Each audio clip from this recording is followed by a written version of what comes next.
Comme le Père m'a aimé, moi aussi je vous ai aimé. Demeurez dans mon amour. Si vous gardez mes commandements, vous demeurez dans mon amour, comme j'ai gardé les commandements de mon Père. Et que je demeure dans son amour, je vous ai parlé ainsi, afin que ma joie soit en vous et que votre joie soit complète. Voici mon commandement. Aimez-vous les uns les autres, comme je vous ai aimé.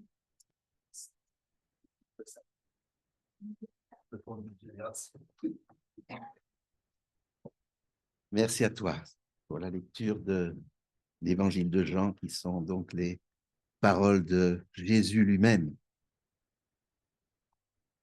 Alors, j'ai intitulé un peu le message que je voudrais partager avec vous, Vivre la joie du salut en Jésus-Christ, notre Sauveur. Et ça paraît naturel de dire cela, puisque c'est quand même une joie, d'avoir connu le Christ, sa parole, son enseignement, son exemple de vie, et de l'avoir accepté dans nos cœurs. Mais en même temps, on pourrait très vite se dire, dans le monde dans lequel nous vivons aujourd'hui, qui est de plus en plus troublé, je dirais, oui, c'est vrai, il a été enlevé là. Faut le remettre, Samuel? Là, oui, d'accord, là, je vais faire attention. Celui-là, il n'y a pas besoin. Je vais parler là, mais attends, peut-être. Ça suffit, on m'entend là? Ouais, d'accord. Oui, dans ce monde, je l'espère. Oui, voilà, d'accord. Merci, Samuel.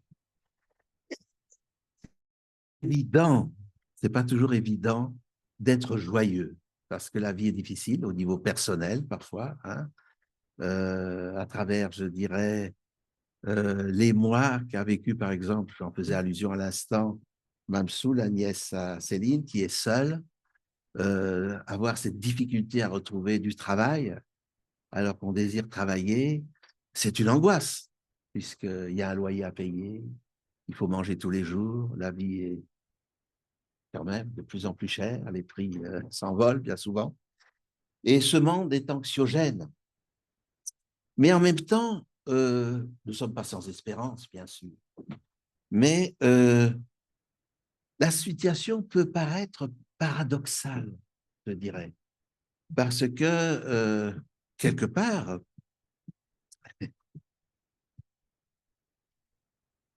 on vit une période malgré tout, et c'est un petit peu, je dirais, perturbant, déstabilisant, car avec la présidence du plus grand pays, qui est une démocratie comme notre Europe de l'Ouest, je dirais, quelque part, je dirais, le religieux est partie prenante. Il y a un soutien.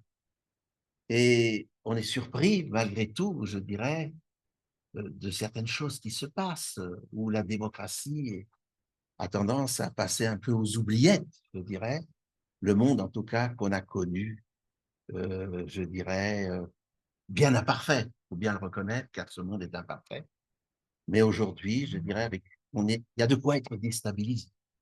Et je dirais, les médias d'information euh, nous en font part. Je dirais que ce soit au niveau des chaînes télévisuelles ou je dirais au niveau des journaux, de tout ce qu'on peut entendre, je dirais, ces derniers temps. On parle de paix et sûreté. Et vous savez que dans le 2 Thessaloniciens, dans l'épître aux Thessaloniciens, on pourrait peut-être prendre ce texte, parce que c'est un texte prophétique qui concerne notre époque. Quand on reprend la première épître aux Thessaloniciens, donc c'est une lettre de l'apôtre Paul,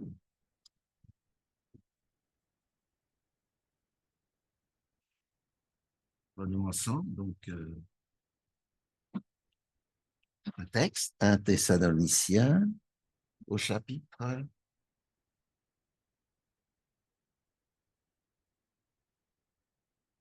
5. Et le chapitre 5 concerne le jour du Seigneur, donc son retour, la fin des temps, que nous vivons par la foi, nous le croyons. Et il nous dit la chose suivante. Pour ce qui est des temps et des moments, vous n'avez pas besoin, frère, qu'on vous en écrive, car vous savez vous-même parfaitement que le jour du Seigneur viendra comme un voleur dans la nuit. Et Jésus, dans le chapitre 24 de Matthieu, de l'évangile de Matthieu, et puis des autres évangiles, il y a également Luc 21, me semble-t-il, euh, il va dans le même sens. On voit donc l'élément de surprise du retour de Jésus. Je viens comme un voleur, mais en même temps, toutes les tribus de la terre se désolent. Et on voit que les deux femmes qui moulent, qui sont, comment on pourrait dire ça, au travail, l'une est prise et l'autre laissée. Et il y a cette notion donc de surprise malgré tout, hein, comme l'éclair va de l'Orient à l'Occident, mais c'est une surprise. Mais là, revenons sur le descriptif de cette fin des temps. Car vous savez vous-même parfaitement que le jour du Seigneur viendra comme un voleur, c'est ce que je viens un peu d'aborder dans la nuit. Quand les hommes diront paix et sécurité, c'est alors que soudainement la ruine fondra sur eux comme les douleurs sur la femme enceinte, et ils n'échapperont point. Mais vous, frères, vous n'êtes pas dans les ténèbres pour que ce jour vous surprenne comme un voleur. Vous êtes tous fils de la lumière et fils du jour. Nous ne sommes pas de la nuit ni des ténèbres. Ne dormons donc pas comme les autres, mais veillons et soyons sobres. Ceux qui dorment, dorment la nuit, et ceux qui s'enivrent la nuit. Mais nous, qui sommes du jour, soyons sobres. Revêtons la cuirasse de la foi et de l'amour, ainsi que le casque de l'espérance du salut. Et voilà, donc une mise en garde. Une mise en garde, et c'est une petite anecdote, j'en ai déjà parlé, je dirais, je me rappelle, bon, j'ai 70 ans passés maintenant, mais quand j'étais à Madagascar avec mes parents euh, qui étaient enseignants pour l'Église adventiste, dont nous faisons partie, et je me rappelle, j'étais au lycée, il y avait les accords de coopération, comme c'était les années 60, comme je dirais dans toutes les autres colonies de l'Ouest africain. Et je me rappelle, c'était au lycée, donc beaucoup d'enseignants, pas tous, mais un certain nombre étaient anticléricaux et pas très croyants. Mais quelque part, comment qu'on pourrait dire ça? Je me disais, et puis le communisme était quand même fort, le matérialisme, l'athéisme, c'était vraiment quelque chose, l'URSS était encore présent. Et donc, on pouvait se demander, alors Jésus vient comme un voleur et toutes les tribus se désolent, c'est peut-être parce que le monde ne sera plus croyant. Mais en réalité, ce qu'on voit, c'est pas tellement ça. Je vois, par exemple, à Madagascar, il y a 18 tribus. À l'époque, quand mes parents étaient dans l'Ouest malgache, les tribus étaient encore animistes. Mais après les années 90, ils sont devenus majoritairement chrétiens. Et ça, c'est une bonne nouvelle, je dirais. Mais en même temps, je dirais, alors quand je lisais ce texte de Matthieu 24, auquel je faisais un peu allusion, toutes les tribus de la terre se désolent, je dirais en quelque sorte, hein, et il y a la mise en garde que nous venons de lire du voleur, hein, je viens comme un voleur. Alors, c'est l'interprétation que je faisais, je viens comme un voleur, c'est un peu à cause de cela. Mais finalement, dans la suite de Matthieu 24, et c'est par la suite, c'est maintenant, dans ces dernières années, que j'en ai pris davantage conscience, il est quand même dit aussi, si le maître de maison, c'est-à-dire chacun de nous, savait à quelle heure de la nuit le voleur vient, il ne laisserait pas percer sa maison. Finalement, c'est une mise en garde de ce que le voleur, c'est-à-dire le supplanteur dont on a parlé dans l'étude de la Bible ce matin, Satan, et je n'ai pas la référence maintenant, mais il est bien dit que Lucifer, devenu Satan, est meurtrier de Dieu, pas qu'il peut tuer Dieu, puisque Dieu est la vie, qu'il est immortel. Mais il l'a tué spirituellement en remettant en cause son caractère d'amour, justement, et ce qu'il est véritablement par la désinformation et la séduction des hommes, puis de notre humanité. Et alors, justement, finalement, toutes les tribus de la terre se désolent. Pourquoi? Mais parce que, malheureusement, il y a une dimension d'accueil du supplanteur avant l'intervention, je dirais, du Christ réellement, qui vient comme un voleur, parce que, quelque part, il y a eu une tromperie auparavant. D'ailleurs, il y a d'autres textes qui vont dans ce sens. Ça sera sur le point de séduire même les élus. Ce n'est pas rien. Et c'est ça la contradiction sur laquelle je voudrais appuyer, qui n'empêche en rien de la sincérité, parce que lorsqu'on relit, par exemple, Romains 2, on voit que Dieu est amour et qui, quelque part, ce qui compte pour lui, je dirais, c'est notre sincérité dans ce combat qu'on a tous dans notre conscience entre le bien et le mal et de ce que nous comprenons de Dieu. Parce qu'il fait allusion aux païens qui eux-mêmes, quand ils sont à l'écoute de Dieu, je dirais, qu'est-ce qu'ils ont suivi majoritairement dans leur vie? Parce que le problème de Dieu, c'est un Dieu de liberté. Il ne peut pas sauver des humains qui continueraient le mal dans l'obstination. Il y a cette dimension-là. Et ça, c'est important de le comprendre. Et on l'a encore abordé ce matin. On voit quelque part que souvent, je dirais, c'est le mal. Dans la première tentation de nos premiers parents, qu'est-ce qu'on voit, je dirais, au pied de ces tables, la connaissance du bien et du mal?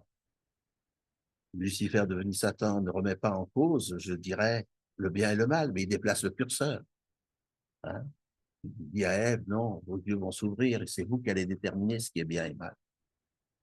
Et tout au long de l'histoire humaine, on se rend bien compte, vous savez, quand on lit un peu l'histoire du christianisme, je dirais depuis 2000 ans, on se rend compte à quel point parfois ceux qui ont été considérés comme des hérétiques étaient des chrétiens fidèles, mais qui étaient persécutés par l'Église majoritaire. Vous savez, ici à Annemasse, on a justement, comment s'appelle-t-il encore? euh, Son nom m'échappe sur l'instant, mais c'est devant l'état civil à Annemasse. C'est Michel Servet. Michel Servet, qui quelque part a été mis à mort, je dirais. C'est assez surprenant et ça montre quelque part parfois le danger qu'on peut avoir d'un esprit, je dirais, de rejet au nom de Dieu et d'aller jusqu'à, je dirais, cet extrême. Parce que Michel Servet, quelque part, qui s'était réfugié, je dirais, à Genève, a été mis à mort par Calvin. Pourtant, c'était une redécouverte de l'évangile du salut par la foi au XVIe siècle. Mais la redécouverte a été progressive. Et je crois que c'est important, justement, de rester fidèle au Seigneur, qui est un Seigneur de liberté, d'amour, qui est là, je dirais, Jésus l'a dit, je suis le chemin, la vérité et la vie. Hein. Donc, et je suis venu accomplir véritablement la volonté de mon Père dans notre nature humaine. Et je crois que c'est très important, cette fin des temps, de rester sur cette compréhension, parce que on l'observe devant nous, devant nos yeux. On vit une époque de basculement. On voit bien qu'il y a une tentation de remettre en place une théocratie mondialisée. Je vous rappellerai simplement que, par exemple, avant les attentats, je dirais, de ces jeunes au sud d'Israël, il y avait eu les accords abrahamiques, je dirais, entre l'Arabie saoudite qui est dominante dans l'islam, le régime de Netanyahou, je dirais, juif, et puis la plus grande église chrétienne. Mais la descendance d'Abraham, c'est dans la Bible, c'est le Christ dans notre nature humaine. Voyez.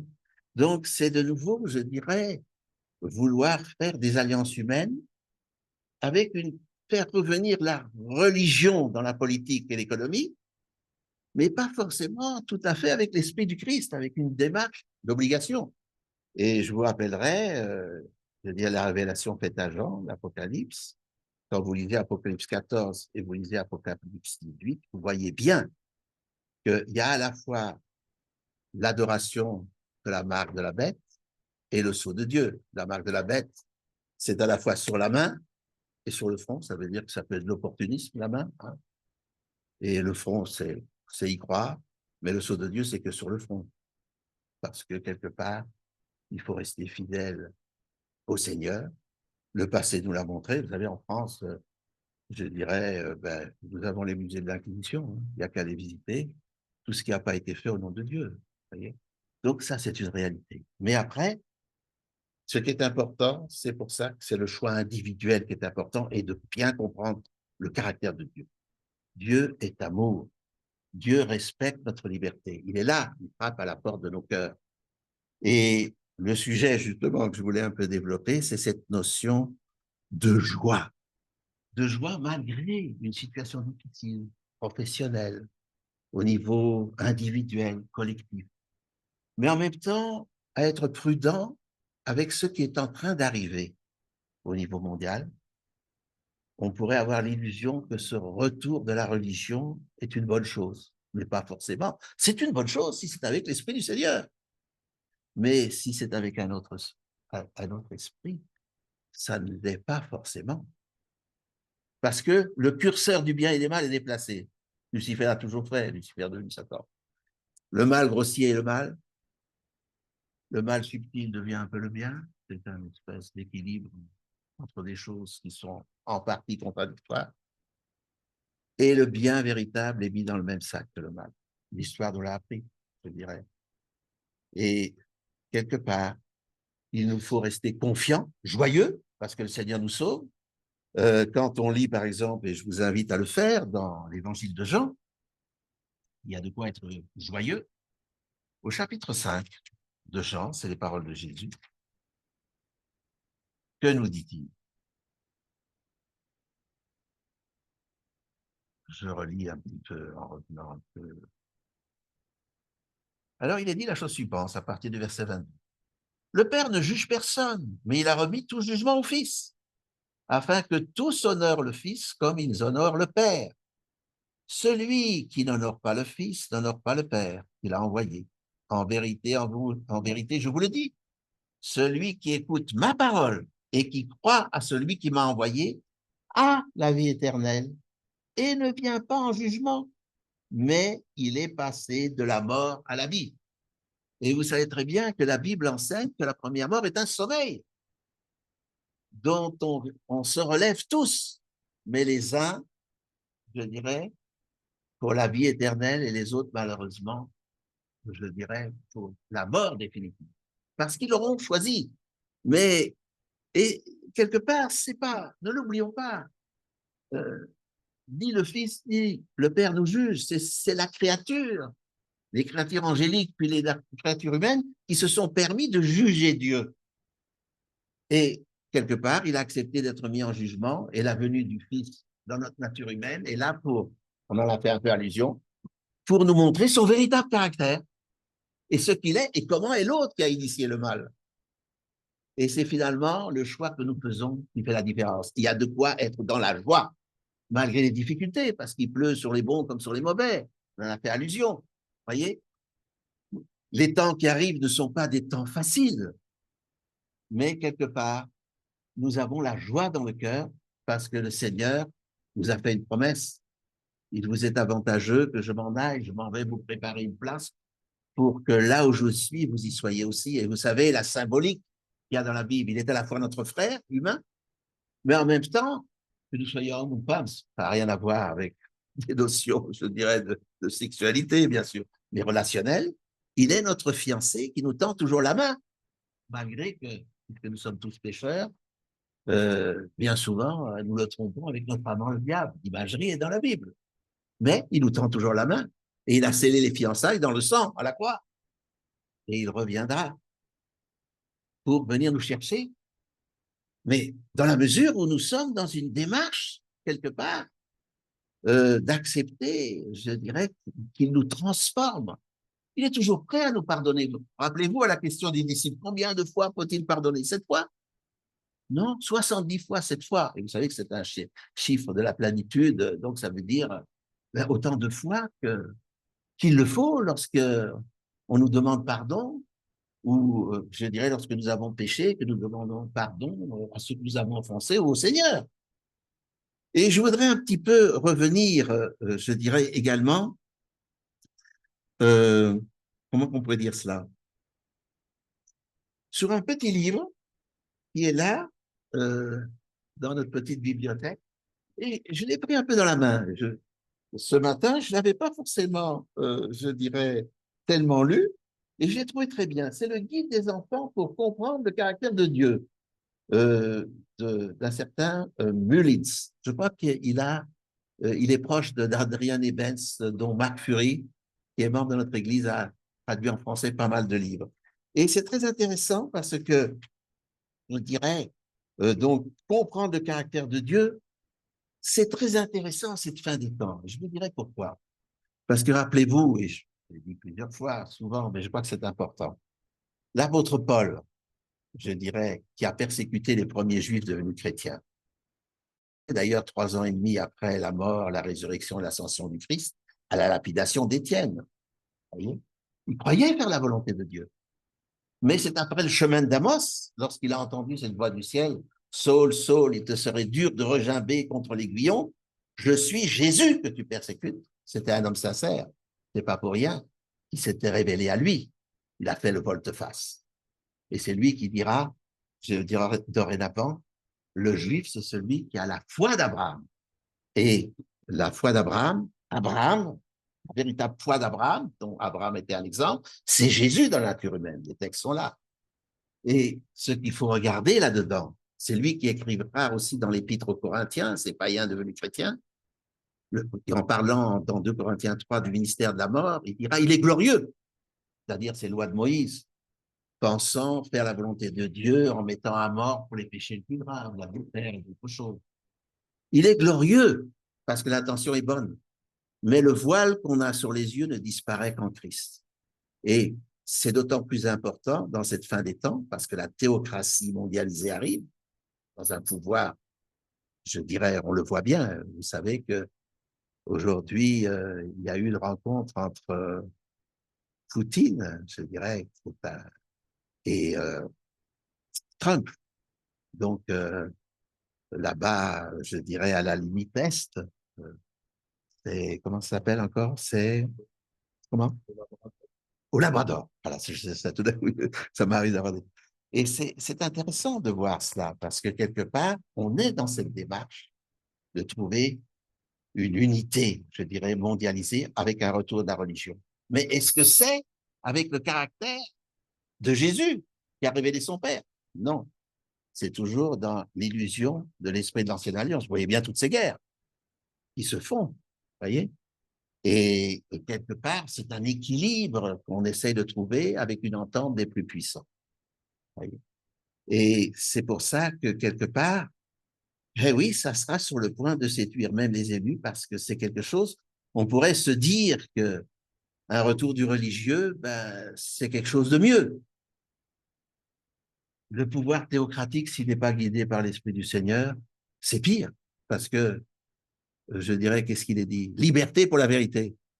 Mais la vérité, elle est en Jésus-Christ. Elle n'est pas dans des humains qui feraient autre chose, hein, et qui imposeraient des choses. Parce que rappelez-vous Daniel, vous savez, la statue de Daniel, lorsque il a la vision, je dirais, Nebuchadnezzar ne se rappelle pas de son rêve et que c'est Daniel quelque sorte, lui révèle qu'il ne n'est que la tête en or et que par la suite, d'autres empires succéderont. Mais ensuite, ces magiciens, ces satrapes, le persuadent, non, ton royaume est éternel. Et il fait cette statue tout en or. Quelque part, tous ces peuples qui ont été soumis par Babylone, ils peuvent continuer leur coutume, il n'y a pas de problème. Mais il y a un geste unique à faire. Il faut, quelque part, se prosterner devant cette statue tout en or, qui est un défi à la révélation du véritable Dieu. Et qui ne le fait pas? Qui ne peut pas le faire? Ben, ceux qui en comprennent le sens et qui savent que c'est contraire à la volonté de Dieu. Ceux, quelque part, qui préfèrent l'honneur de Dieu à l'honneur des hommes, comme dira l'apôtre Paul après le chemin de Damas, et qui, quelque part, n'ont pas peur d'en perdre la vie. Et vous le savez, pendant les 3 premiers siècles de notre ère, ben, je dirais, les vrais chrétiens, qu'ils soient d'origine païenne ou juive, ben, ils ont été jetés aux bêtes féroces, hein, s'ils ne reniaient pas.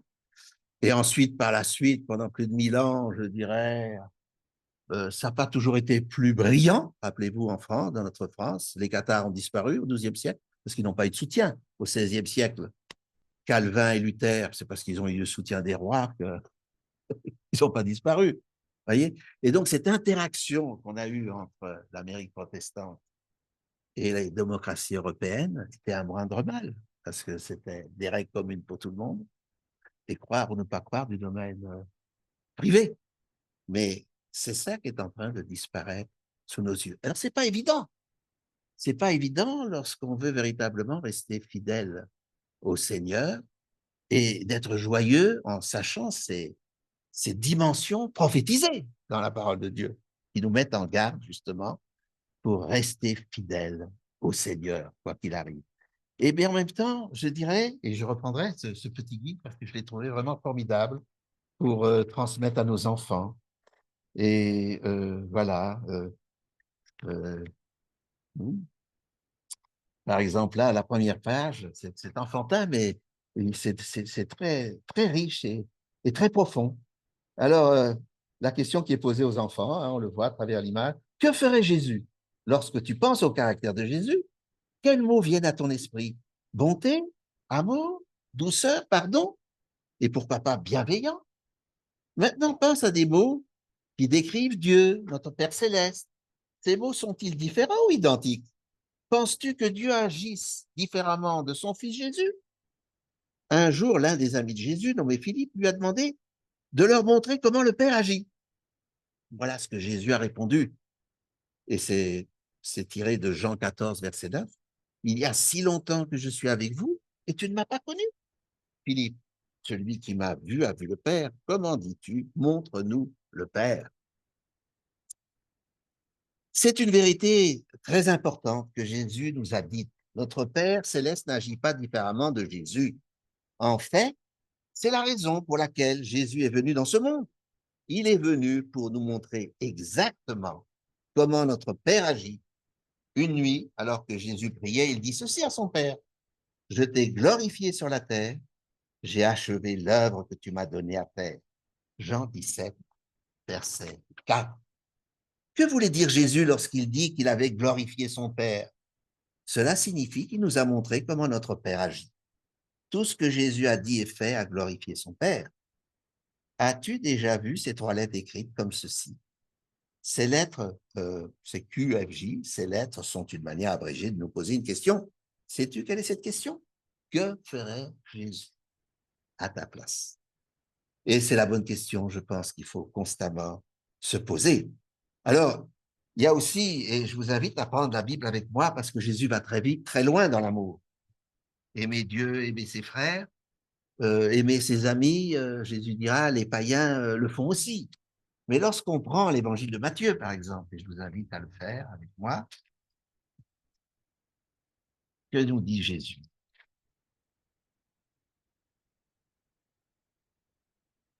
Et c'est vraiment, c'est pas facile. Il y a d'abord les béatitudes. Et ensuite, c'est au chapitre 5. Il nous dit la chose suivante, à partir du verset 38. Vous avez entendu qu'il a été dit œil pour œil et dent pour dent. Hein, c'est le minimum. Rappelez-vous ce que disait Caïn, qui avait tué son frère Abel. Caïn sera vengé 7 fois et les mecs, le petit-fils, disait 70 fois 7 fois. Hein. Vous voyez, le mal, je dirais dans la vengeance de ce qu'on vous a fait est exponentiel, je dirais, quand on va toujours plus loin dans le mal. Mais moi, je vous dis de ne pas résister aux méchants. Si quelqu'un te frappe sur la joue droite, tends lui aussi l'autre. Si quelqu'un veut te traîner en justice et prendre ta tunique, laisse-lui encore ton manteau. Si quelqu'un te force à faire 1 000, fais-en 2 avec lui. Donne à celui qui te demande et ne te détourne pas de celui qui veut emprunter de toi. Vous avez entendu qu'il a été dit, tu aimeras ton prochain et tu haïras ton ennemi. Mais moi, je vous dis, aimez vos ennemis, bénissez ceux qui vous maudissent, faites du bien à ceux qui vous haïssent et priez pour ceux qui vous maltraitent et qui vous persécutent. Alors, vous serez fils de votre Père qui est dans les cieux, car il fait lever son soleil sur les méchants et sur les bons, et il fait pleuvoir sur les justes et sur les injustes. En effet, si vous aimez ceux qui vous aiment, quelle récompense aurez-vous? Les péagers aussi n'en font-ils pas autant? Et si vous saluez seulement vos frères, que faites-vous d'extraordinaire? Les païens aussi eux-mêmes n'en font-ils pas autant? Soyez donc parfaits comme votre Père céleste est parfait. C'est vrai que, humainement parlant, Quand on entend ces paroles, c'est pas facile à vivre. Mais en même temps, je dirais, si on l'a expérimenté parfois, de façon parfois très simple, vous savez, parfois il y a de l'impatience sur la route, hein, il faut quand même le dire. Alors, il y a des gens parfois qui, je dirais, s'ils trouvent qu'on va trop doucement, ben, ils nous font peut-être un geste un peu malséant, ou bien peut-être une queue de poisson, alors on pourrait envoyer des phares. Mais je dirais souvent, je dirais ou même dans le milieu professionnel, il ne s'agit pas d'être un paillasson et de laisser tout faire, hein, ce n'est pas la question. Mais souvent, je dirais, vous savez, quand on fait du mal, souvent, quand on réagit à ça, la tentation humaine, puisque nous avons des natures avec la tendance au péché, c'est quelque part d'oublier qu'on était peut-être, comment on pourrait dire ça, si on rend, celui qui a commencé, quelque part, aura tendance à faire un transfert de culpabilité, hein, sur l'autre ou bien de s'auto-absoudre. Enfin, c'est une démarche très humaine. Alors, quelque part, cette démarche-là, ce n'est pas une démarche de calcul, mais puisque le Seigneur, je dirais, en quelque sorte, nous aime et voudrait nous sauver tous, c'est le but du Seigneur, mais il voudrait que tous arrivent à la repentance, hein. Et nous, en tant que, je dirais, ses disciples, ayant compris ce qu'il a fait pour nous, nous devrions être dans la même dynamique. Et bien souvent, je dirais, je pense que vous l'avez expérimenté également, on se rend compte lorsqu'on ne rend pas à quelque chose qui était, oui, qui n'était pas très, très gentil à notre égard, qu'on n'en tient pas compte, mais je dirais quelque part, la personne, souvent, ça la calme et ça la fait changer, à moins que on soit vraiment quelqu'un déjà de, je dirais, de, comment dire ça, qui a été très loin dans le mal, qui est véritablement corrompu. Et la Bible en parle, c'est le péché contre le Saint-Esprit. C'est pas que le Seigneur ne cherche pas à nous parler dans notre conscience, je dirais, mais c'est que quelque part, on s'est tellement endurci qu'on ne l'écoute plus à force de comment on peut dire ça, s'auto, s'auto-justifier, je crois que c'est, oui, c'est la bonne parole, ou de transmettre sa culpabilité sur l'autre, finalement, on devient sourd, je dirais, à l'Esprit du Seigneur. Alors, voilà, je voulais un petit peu aller dans ce sens-là, je dirais, on est dans un monde difficile, ne nous faisons pas d'illusions, mais laissons-nous toujours plus transformer par l'Esprit du Seigneur, individuellement et collectivement. C'est vrai que nous, en tant qu'Église chrétienne, nous sommes sabbatistes, je dirais, et majoritairement de la chrétienté, c'est plutôt le dimanche, il faut quand même le dire. Alors, le problème n'est pas là, je dirais, tant qu'on est sincère par rapport à ce qu'on comprend de Dieu, puisque la Bible va jusqu'aux païens. Hein. Donc, euh, mais quelque part, ne l'oublions pas lorsqu'on est minoritaire dans un contexte où, je dirais, le religieux reviendrait au pouvoir, mais sans véritablement l'Esprit du Seigneur. C'est pour ça que Jésus a dit, mon royaume n'est pas de ce monde. Hein. Le prince de ce monde, ben, c'est l'autre qui abuse, je dirais, qui a toujours abusé à travers toutes sortes de religions. Et je terminerai là-dessus, je le dis souvent, mais parfois c'est méconnu, mais je me permets de le répéter parce que c'est important, je dirais, par rapport au temps qu'on vit. Hans Kung était proche de Benoît XVI dans les années 90.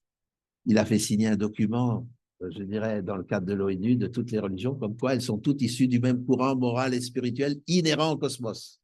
Alors que la Bible nous enseigne un Dieu qui existe de toute éternité, qui a engendré le Fils unique engendré, et qui ensemble ont créé le cosmos. C'est une autre histoire qui n'a rien à voir avec le polythéisme. Et donc, je dis ça simplement pour dire, je dirais qu'on voit bien quel est le projet. C'est malheureusement un projet qui forcément ciblera ceux qui veulent rester fidèles au Seigneur avec ce qu'ils croient du Seigneur, comme ça l'a été par le passé, toujours. Et il y aura cette dimension à la fin du temps. Apocalypse 14 et 18 sont là. Mais ça ne nous empêche pas. Ça ne doit pas nous faire peur. Nous devons rester joyeux de ce que finalement le Seigneur reviendra. Et n'oublions pas, nous sommes, comment comprendre, on est passé de la mort à la vie, déjà maintenant, lorsqu'on est sincère et qu'on suit le Seigneur, malgré que nous sommes tous pécheurs, mais dans l'humilité, lorsque nous demandons sincèrement pardon, que nous voulons reprendre le bon chemin et que nous avons les yeux fixés sur Jésus, nous sommes dans cette situation-là. Ne l'oublions pas. Donc, soyons joyeux aussi, parce que je dirais, souvent, parfois, en tant que chrétien, on peut être trop austère et puis parfois trop rejetant si on garde une dimension légaliste. Et parfois, on peut l'être avec nos propres enfants quand ils ne suivent pas notre foi et nos convictions. C'est la dernière chose à faire. Parce qu'au lieu de les attirer au Seigneur, ça ne ferait que, je dirais, renforcer l'éloignement, le rejet. Et quelque part, Jésus n'était pas comme cela. Il rencontrait tout le monde. Il n'avait pas de rejet, ni pour les gens de mauvaise vie. Il n'était pas là en train de justifier les choses, mais tout simplement, il encourageait à aller dans le sens du bien, de se libérer des addictions, etc. Que le Seigneur nous aide dans cela. C'est quelque part, nous devons être joyeux et heureux euh, d'avoir appris à le connaître de manière, je dirais, particulière pour chacun de nous. Hein. Moi, si je fais, j'ai quelque part, je remercie le Seigneur. Du côté de mon père, on est originaire de Bruges, hein, des Flandres très catholiques. Et c'est véritablement dans les années 30, suite à des conférences, je dirais que le grand-père est devenu sabbatiste, comme on dit, revenu à ce qu'était le christianisme du début. Hein, c'est bien la réalité. C'est le concile de Nicée, hein, de 325, qui, le 1700e anniversaire sera fêté cette année, je dirais, qui quelque part, il y a eu une acceptation à côté du polythéisme, c'est un fait historique, à côté du polythéisme romain, une acceptation du christianisme, à condition de passer au dimanche, Sunday, le jour du soleil, et de devenir trinitaire. On a fait allusion tout à l'heure à cette conception, la conception biblique, elle est autre. Hein. D'ailleurs, on le voit même dans Jean 17, hein. Moi et le Père, nous sommes un. Hein. Le monogénès, en grec, ben, c'est le seul engendré du Père, etc. Ça, il vous est avantageux que je m'en aille, je viens vers vous par mon esprit. Hein. Le troisième, quand on ne l'a pas compris, c'est pas grave, on ne peut pas être coupable de ce qu'on n'a pas compris. Mais, je dirais, quelque part, Lucifer, le premier des anges, qu'est-ce qu'il a jalousé? Ben, le Fils unique de Dieu. Je dirais pas pour agir comme lui, il agit, parce que regardez dans la révélation faite à Jean, on voit le Père qui donne le message à Jésus et qui le donne à l'ange qui a remplacé Lucifer, et ensuite à Jean qui est déporté à Patmos parce qu'il dérangeait dans sa prédication. Il faut appeler un chat un chat. Que le Seigneur nous aide dans cela, je dirais, de ne jamais être dans la condamnation de personne, mais d'avoir, je dirais, cette joie qui vient, je dirais, de la paix que le Seigneur peut nous donner, de la confiance aussi dans le fait qu'il est là pour nous soutenir malgré le fait que la vie n'est pas toujours facile à tout point de vue. Et je voulais laisser ce message. Ne nous décourageons pas, nous rentrons dans un monde de plus en plus difficile, nous le voyons. Le Seigneur nous a appelés à discerner hein, tout ce qui ne va pas à soupçonner le mal, mais à le discerner. Et donc de voir ce qui est de lui et ce qui n'est pas de lui. Que le Seigneur nous aide dans cela. Et la meilleure des choses pour chacun de nous, le seul exemple véritablement, ben, c'est le Fils de Dieu dans notre nature humaine, c'est Jésus. Et dans ces évangiles qui rapportent ses faits et gestes et ce qu'il nous a dit et fait lorsqu'il était sur terre. Que le Seigneur nous garde dans la foi et la confiance, quoi qu'il arrive. Amen.